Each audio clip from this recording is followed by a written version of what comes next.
Yeah, I know where to go.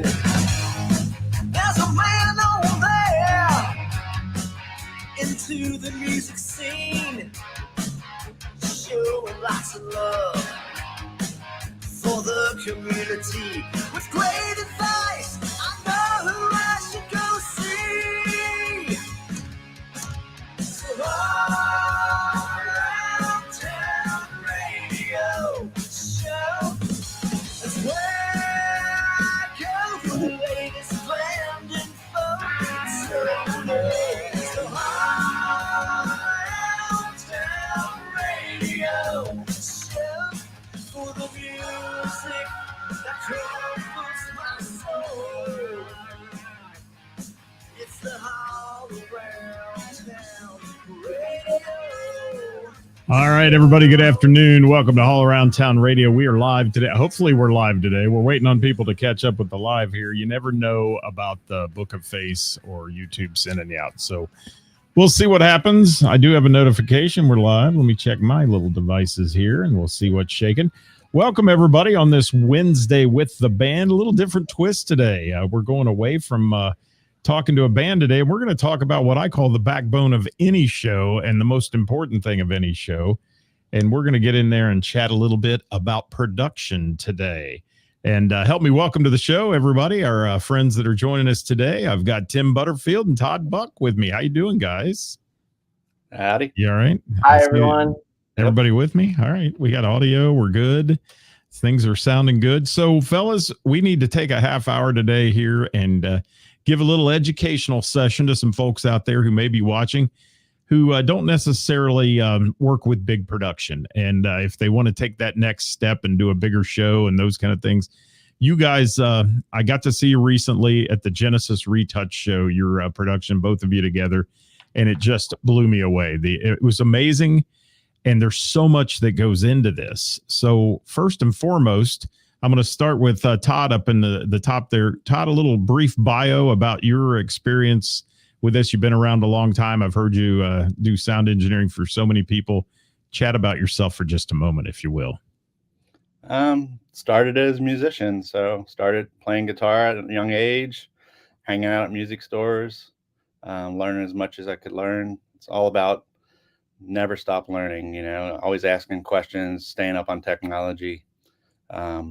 Start running sound for bands, backyard parties back in the 80s, and then moved into studio work, and I had a sound company for about 20 years, and then moved on to touring with Danny Frazier to death for about 12 years, all over the country. It's still, keep learning, stay on top of technology. That's the only way. Never shut your ears down. So that's a brief. Well, and I understand you and Tim been working together for 20 years. And I'm going to say this, technology has sure changed in 20 years. I mean, if you don't keep up with that, you're basically in the dark ages. And, I can remember I sat on monitor boards, analog monitor boards, backstage, side stage, all those things over the years. And man, has it changed. I mean, it's just amazing what you can do now. And Todd, I want to give you props before I move over to Tim.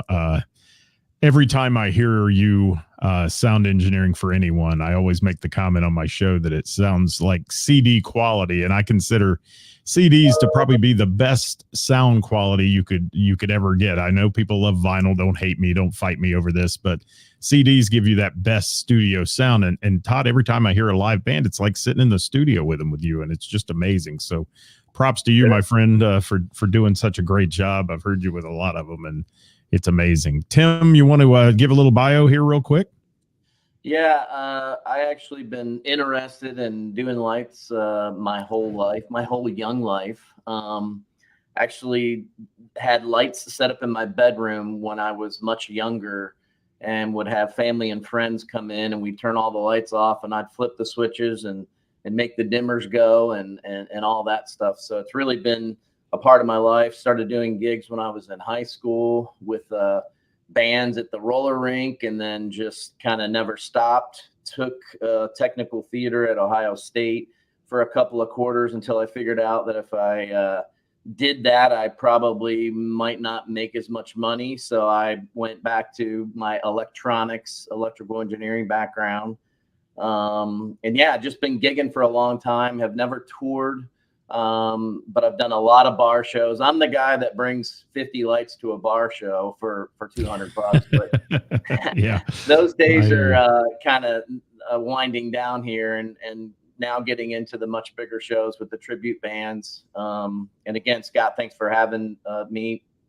Thanks to Todd for joining us. I think it's some might call us the dream team. Others might call us something else. But yeah, it's been I always love when I'm doing a show with Todd, because I never worry about the sound, and we work really well together.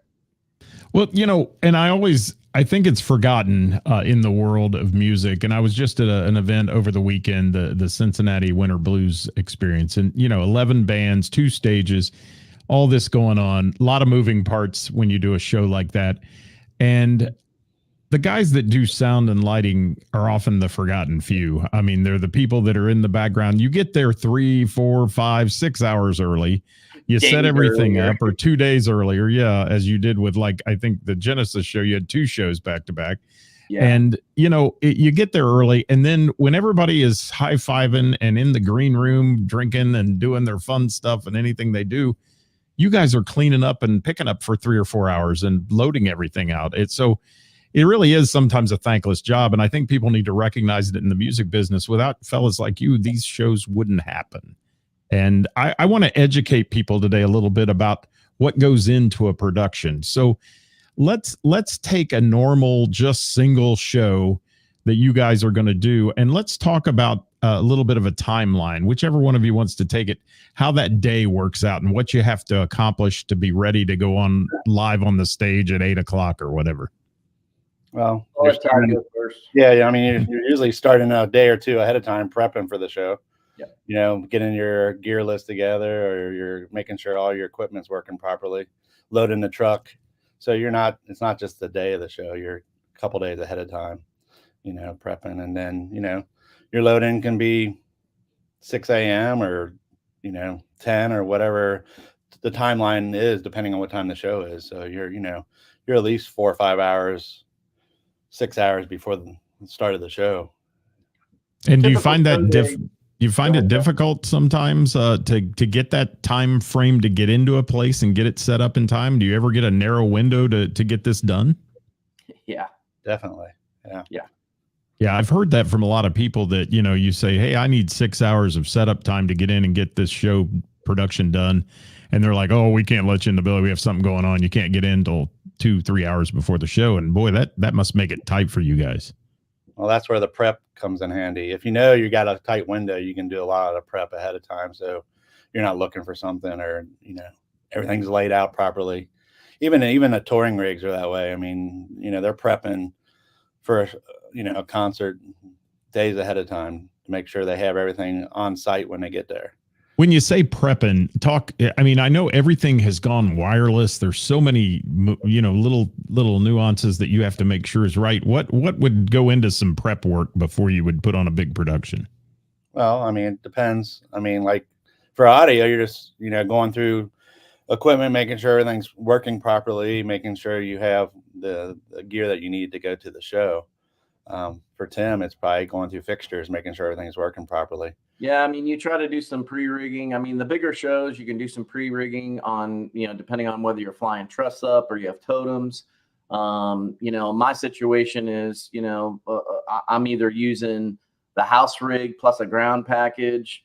It can really vary. But yeah, it's for the shows we just did at the Madison, or that I did, I mean, and these bigger shows literally I'm advancing shows that aren't until March and April with different venues. I mean, it takes a lot of time for me to get the patch list, especially when I have to connect into a venue's rig. And literally, down in North Carolina at the Carolina Theater, I mean, if I'm taking over the house rig, I might have upwards of 100+ fixtures that I need to control, including house lights. So, I like to do as much of that beforehand as possible versus showing up day of show and, figuring all that out. So it's just not possible. And a lot of it depends on how much of a crew you have. So, I mean, we're pretty blessed because the bands we work with, you know, the musicians actually help us in some cases. Sometimes they don't.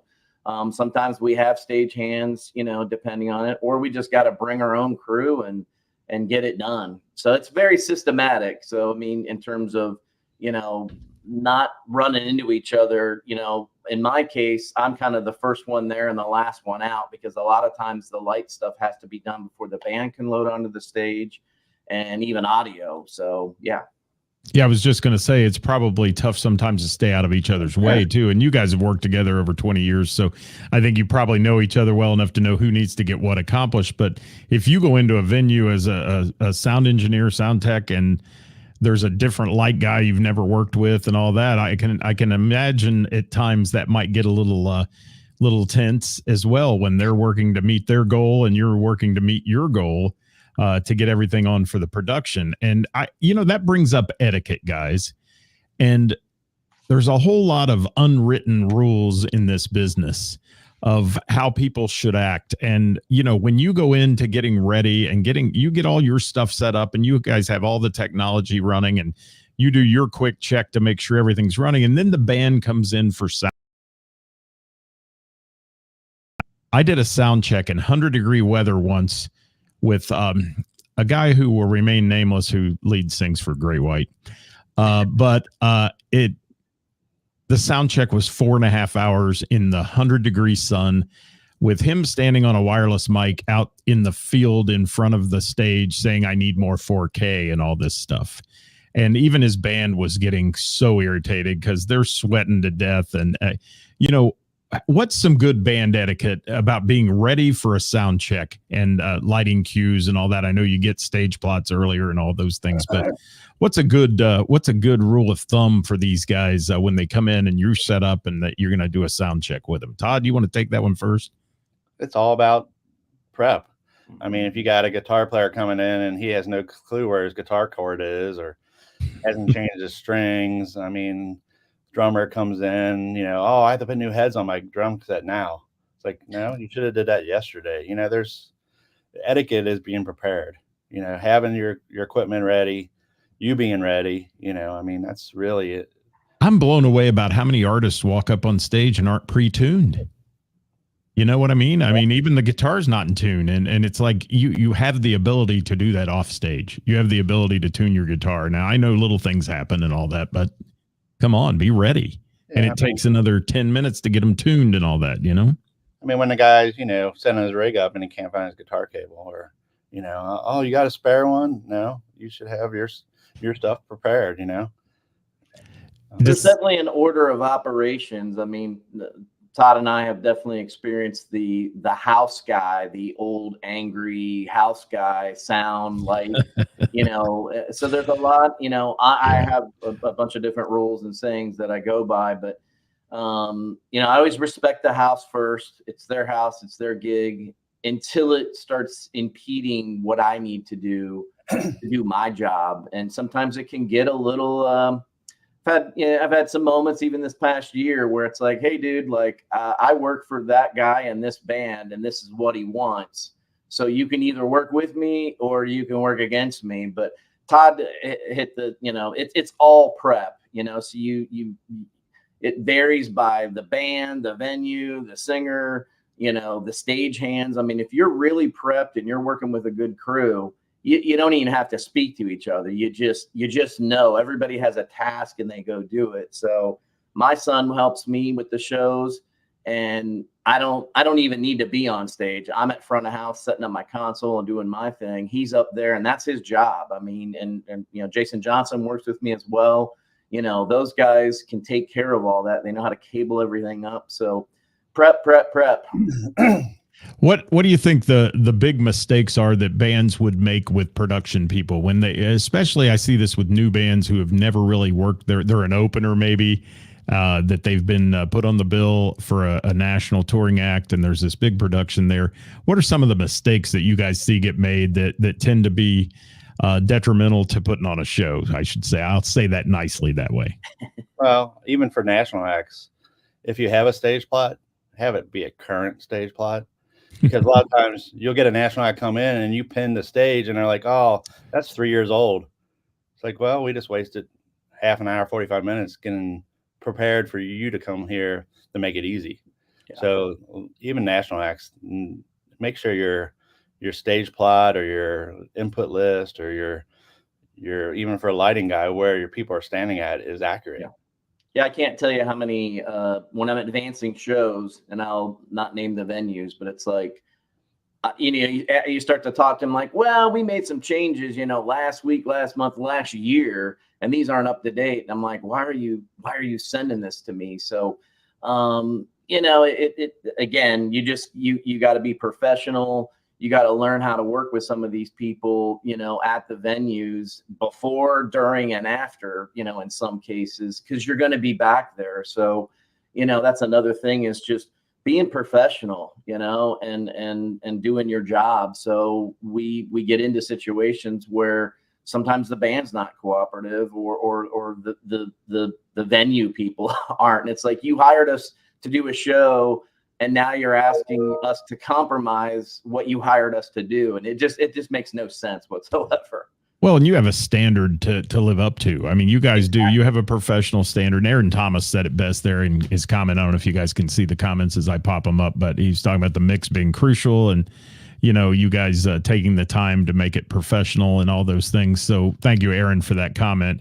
And Brian's rule number 1, don't play drums while they're being mic'd up. And there's so many etiquette things that go into doing a sound check and getting it right. And and lighting is so important. And Tim, I'm going to get to that in a minute because I want to talk about old versus new technology with you. But Todd, when there's etiquette on a sound check, how do you start with the drums? I know some guys start with the vocals, some guys start with the drums. What's your mode of operation when you're rolling a sound check through a stage? I start with a song that I'm familiar with. I've used the same song for 20 plus years to tune the PA. And you tune it first. I tune the PA first. Then what do you do with the band? Oh, I mean, I usually go through the drum kit, make sure all the lines are working, get a good general idea what they sound like, but I don't spend an hour on a kick drum like some guys do. Because once, you get the drums going, you get the bass and the drummer to go on, and then you feather everything else in there. But a lot of drummers don't play the drums like they do at sound check. So you get a drummer playing his kit for sound check, and then he plays, when he starts playing, he's totally different. Oh, hell yeah. Yeah, I mean, amazingly different. Don't waste a lot of time, precisely EQing everything individually, because you're not hearing it individually, you're hearing it as a whole. So, I mean, if you just EQ the snare drum and all the other mics are off, as soon as you bring all the other mics on, the snare drum doesn't sound like it did before. So it's not that precise in a live or even studio environment. You have to do it as a whole. And, I think that can be taken down to the small level without production. The band who's got, somebody running an iPad out front and those kind of things. So often I hear that they do the sound check, they run through everything, and then all of a sudden the mics all come up live and it goes to hell in a hurry. And even in a small bar concept, you've got to test stuff out with everything running. You've got to do that, and you've got to do a sound check that's not just, okay, you hit that tom, you strum your guitar for a minute, and then we're all good to go, because that doesn't ever seem to work. And yeah, normally, even when we're doing you got to have the band play as a whole to get a feel for how everything's gelling together. Even when we're doing like Dreamboat Annie, the crowd may be there, but we're the second band on stage. I could have them go up there and just do a line check and go for it, but I usually have them play some other song that's not on the set list, so I have a reference to what it's going to sound like before they hit their first note of the set. So I got to ask, Todd, what song is it you tuned to? You've been using it for years. It's a Mr. A couple different songs from their album, but Go On was not a very popular album for them. It was their third album, but I've been using that since early 90s with Danny Frazier. I've heard that song in every PA I've ever mixed on, the same song.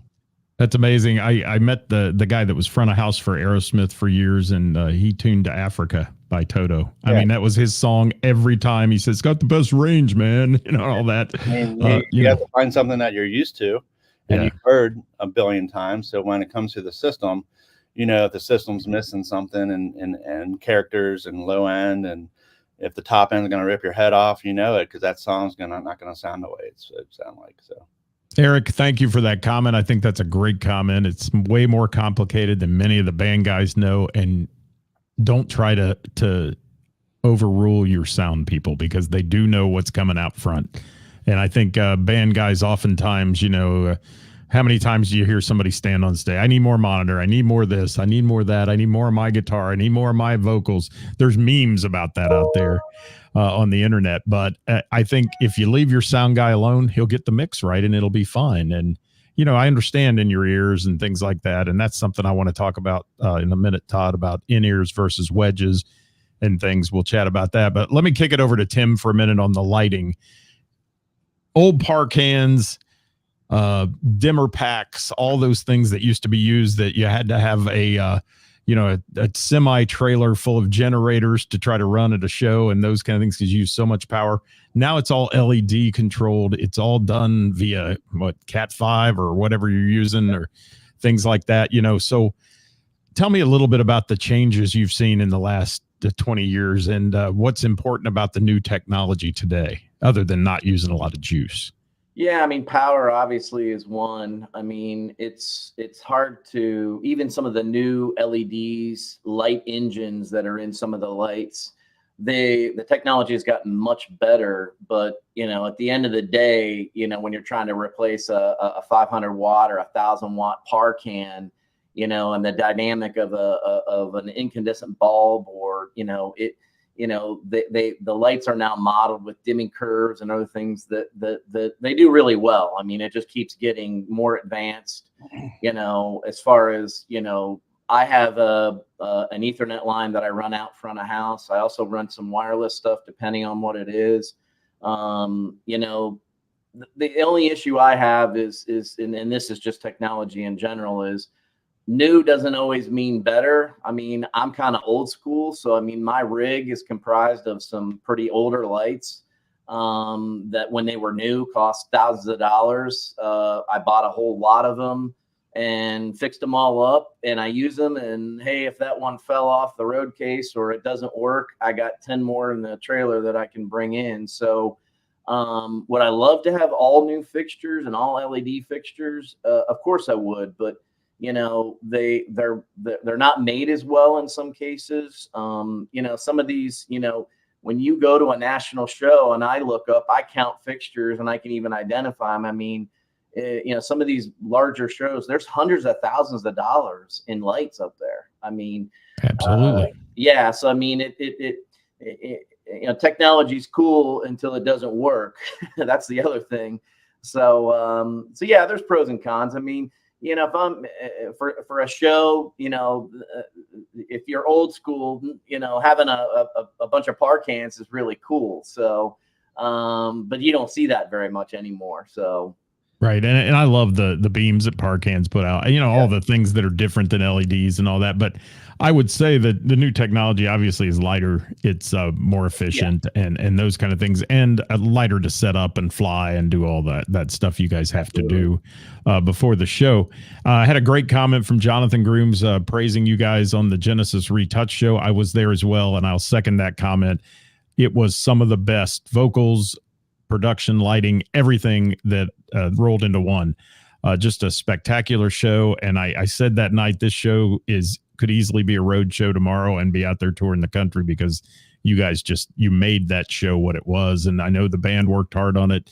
And the first vocals that popped out of Adam's mouth out there was just amazing. I mean, the whole crowd turned around. Even if they were chatting, they turned around and looked. And Todd, that's props to you again for your ability to bring that sound to the stage. Lots more to talk about. We've got a little bit of time, so we want to get to some other things here, guys. And let's talk about the duties of the sound engineer and lighting technician during the show. Let's talk about after you've set up, you've done your sound check, and we briefly hit on that. We can do a whole show on sound check. But let's talk about your duties during the show and why it's important during the show to leave those guys alone. Who wants to take that? Well, I mean, I got to get my joke in there. I mean, we just push faders and turn knobs, whether it's actual tactile faders and knobs or virtually on the screen. I mean, Todd can roll into a show. I mean, he doesn't have a big front of house console. I mean, he can run completely from the iPad. But no, I mean, for me, it's sound is different than lighting, you know, and but we have to all work together. It's a team effort. Again, everybody being prepared. You know, the Genesis Retouch, what made that show so special was everybody was prepared, and everything just clicked. You know, that doesn't always happen. So when problems happen, you got to deal with them. I mean, I even have to be aware of safety, you know, making sure that the band's lit up and that they can see, safety for the crowd. I mean, I typically program a hotkey or something like that, where if I'm in a larger venue, I need to be able to turn all the lights on in the venue if something happens. That's a responsibility that I take on and that I actually take pretty seriously. So, and yeah, a lot of people try to come up and talk to us while we're doing our job, and it can get frustrating. But again, being professional and staying, you know, there's nothing worse than going to a show where, you know, especially if you're in production, like, man, what is the sound guy doing? What's the light guy doing? Like, are they even here and present? You know, they're just out of sync. My wife will tell you that I've ruined many a show by critiquing it while we're watching it. Well, I can tell you, I've heard that comment made many. Is the sound guy asleep at the wheel? I mean, I've heard that in the audience, you know, from people because. And I've said it myself. It's like, man, this guy, you know, just not on his game today or something. But it's a tough job, and people need to leave you guys alone to do that job. Todd, there's a quick question here, if you can answer that. It says, what's it say? Do you still ever pink noise a room with a spectrum analyzer and level the room first? I did it in the early days, and everybody's doesn't like it. So bar owners don't like it. Most club owners don't like it. I mean, it's like having a Cessna jet coming through your place. I mean, it's right. It can help you, but at the same time, your ears are what's really important. I mean, the spectrum analyzer, you can get it to where, you know, you have a flat response, but a flat response isn't always the best. So I would judge your ears and, you know, and walk the room. I mean, a lot of engineers don't walk the room. That's the problem. Yep. You need to walk the room, get a general idea of what the sweet spots are or what the bad spots are, and do a general. I try to kind of average it. You know, I mean, there's never going to be the best. The best spot's usually where the engineer is normally, because that's where he's going to kind of lay out. But if he just stays there the whole time and doesn't go and check out other areas during sound check or during the show, if he has an iPad, to see what other people are hearing, you know, he could have a sweet spot and there's no low end where he's at, and he's pumping the low end up, and everybody else is getting blown away by low end. Right. You know? So, I mean, I would say walk the room. I mean, spectrum analyzer is good, but many places don't want to hear it. And Todd, your job during the event. Thank you, Dave Wade, for that comment. I agree with his star of the show always, and nothing happens without production. Thanks for being here, Dave. Todd, your duties during the event, you say you're walking around. That's the nice thing about new technology. You're not carrying a 100-channel analog board with you. You know, you're walking around and using, whether using an X-Air or a Midas or whatever, you know. I can stand right in the crowd and mix and hear what they're hearing, you know, versus being stuck in a corner in the back of a club somewhere where that's where their front of house is at. That's where it used to be. They didn't care where it was at. That's where it could fit. You're back here underneath this overhang in a corner, and it doesn't sound like the room. So thank you. Jim Cuesta throwing you props there. Of course, Jim, the brain trust behind the Genesis Retouch band, and it was his baby. He was nervous as a mama giving birth right before that show. And certainly he is absolutely correct. And that was the one thing I walked away with as well from that show. And not often do you walk away from shows like that and say, wow, the production, and I don't want to say upstage the band, but the production made the event what it was. And that's all about Genesis too. Their production was that way over the years. So you guys rivaled that, and I think it was good. And thank you, Jim, for your comment there. And Thanks, Aaron Jim. Thomas. It's just going to keep getting better. So that was a debut show. So keep in mind. So we're things are already happening behind the scenes, folks. So stay tuned from Mr. Jim there. And, I got some lists here, and some of you guys gave me a little bit, and I have some list of these mistakes bands make with audio engineers and with their lighting technicians. And somebody brought up on the show yesterday about hazers and smoke machines and all those things. And it was Karis on our Hot Topic Tuesday, and we were talking about annoying things that bands do, and it's the guy that steps on the hazer button on stage and leaves it to where then if you want to get a drink, you got to crawl under the smoke to get to the bar, type thing. Are those big issues with you guys? Somebody wanting to overdo their production a little bit? I control that from the stage, and I was listening yesterday, and I heard Karis's comment, and I love Karis, and have a lot of respect for her, and it's her bar, so it's if she doesn't want, if the band, I try to please what the band wants and what the venue owner or the venue staff. I work with a few different bands that don't want any haze, and it sucks for me because the lights don't look as good. Now I'll be the first one to admit, I have control of it from the console. So, I'm riding the fader or there are times where I forget that I've turned it up, and even I will use Bell and the Bear. The last time we played there, it was pretty smoky, and Karis did come up and say, "Hey, Tim." And then I also had the geysers there, so that just added to it. And she yelled at me when I blasted the geysers off. I saw her come from behind the bar and be like, no more.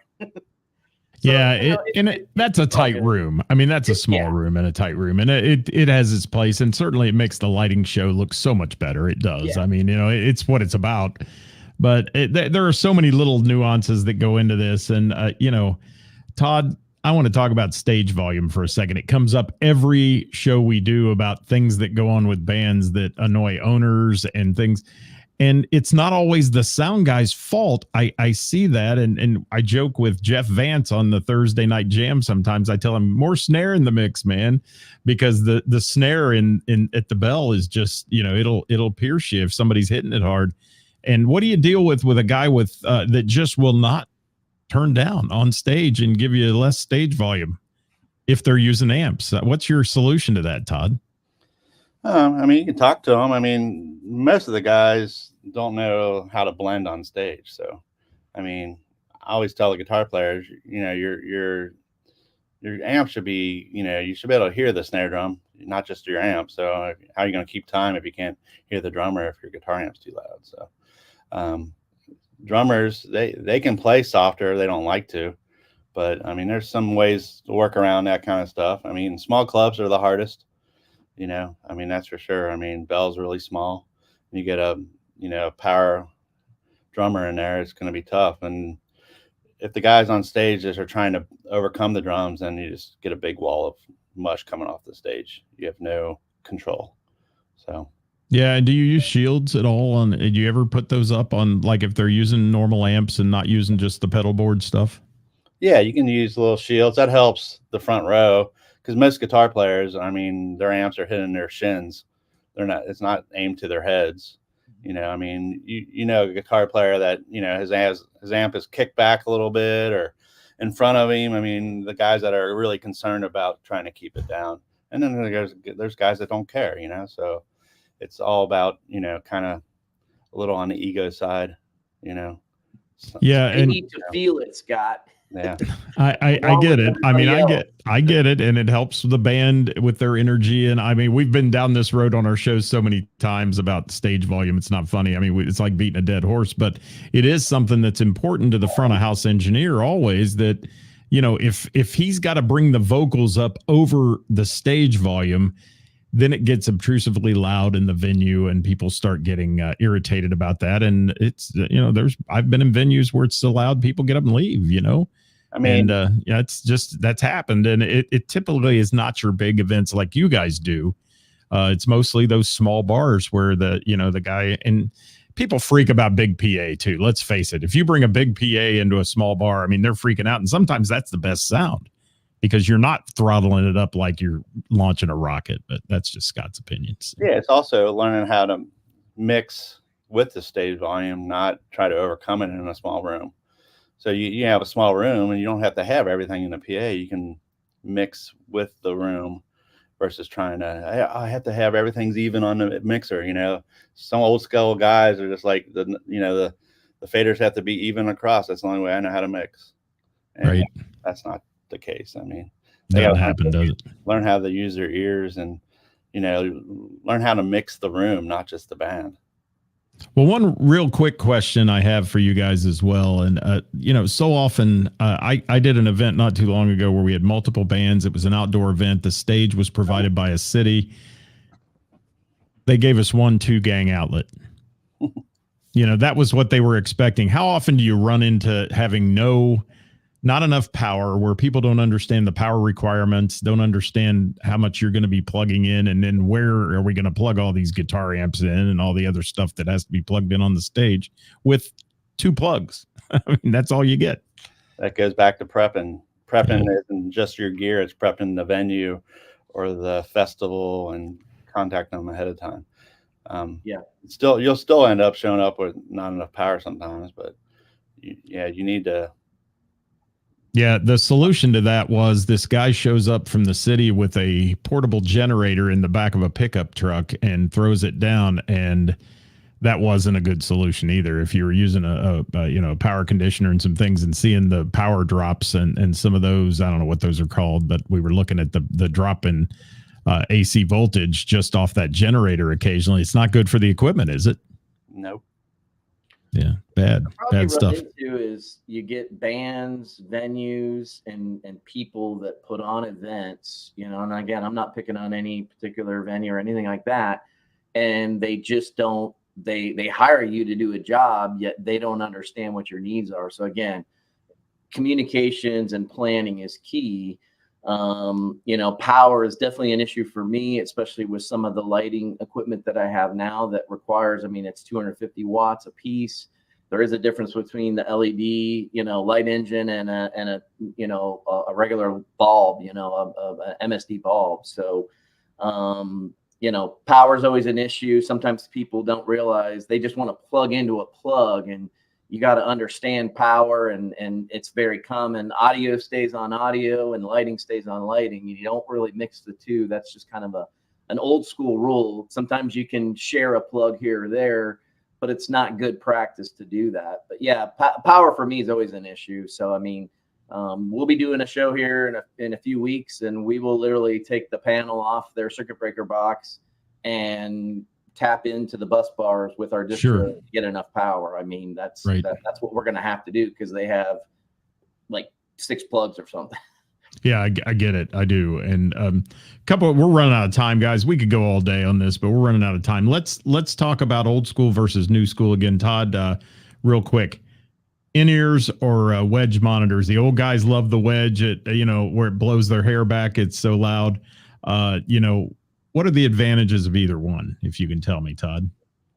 Well, wedges are definitely going to bring your stage volume up. So in a small room, anywhere really, you have 8 mixes on stage with 8 guys. That's 8 PAs on stage that are adding volume to your stage volume.